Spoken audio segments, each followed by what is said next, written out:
Good morning, Holy Trinity, and happy Thursday to you all on this beautiful sunny day when it's not too hot out. I want to talk to you a little bit today about the Book of Tobit. We've been reading this book from the Old Testament all week long at daily masses, and we're not getting the whole book, so I encourage you to read the whole thing yourself. It's not that long. But specifically some of the history of it, because it's one of the 7 books that were removed from the Bible after the Protestant Reformation. It was part of what Jesus would have understood as the scriptures at the time of Jesus. There wasn't really like a set, these are the books of the Bible at the time of Jesus. That was only defined by the church after the time of Jesus. And it was only defined by the Jewish people for their canon of scripture for the Jewish people about 200 years after Jesus. And the Jewish canon of scripture doesn't include those 7 books, but the scriptures that Jesus would have used did include them. They were some of the things that he would have read. And so that's why we as Catholics included them.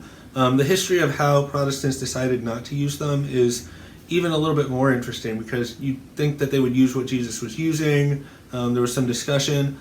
Part of why those 7 books weren't included is because there were no Aramaic copies of them known. They were supposed to be written in Greek, and were influenced by later the Hellenistic culture. And so I think what probably happened was the Jewish people said, well, we don't like these books with the Hellenistic influence in them. The Protestants ended up going with what the Jewish people chose for the Old Testament. All of the New Testament's written in Greek. That wasn't a problem. Christians all agree on that. But some of these books in the Old Testament, we only had Greek copies. And so that's how the 7 books Tobit included got removed. But a really interesting thing happened recently. I'm sure most of you have heard of the Dead Sea Scrolls, some of the scrolls found at Qumran. And among them, there is a complete copy of the Book of Tobit written in Aramaic.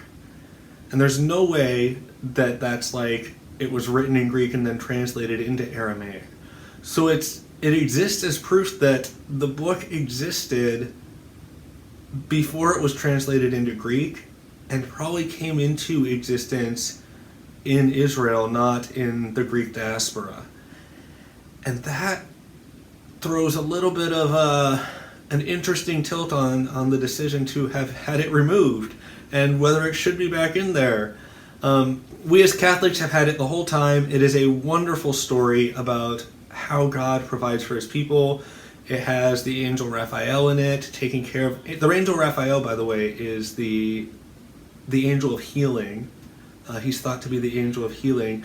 And it has a lot to do with the Book of Tobit, because in the book, he heals Sarah, he heals Tobit himself. He comes to heal. So, for any of you who've never looked at it, I encourage you, read through the Book of Tobit. It's an amazing story of God's love and his mercy and how he works. And for any of you out there who might be praying for healing, add the angel Raphael to those you're talking to and ask for his help, that he would pray to God for your healing and that he might even come and heal. God bless you all. Have a wonderful Thursday.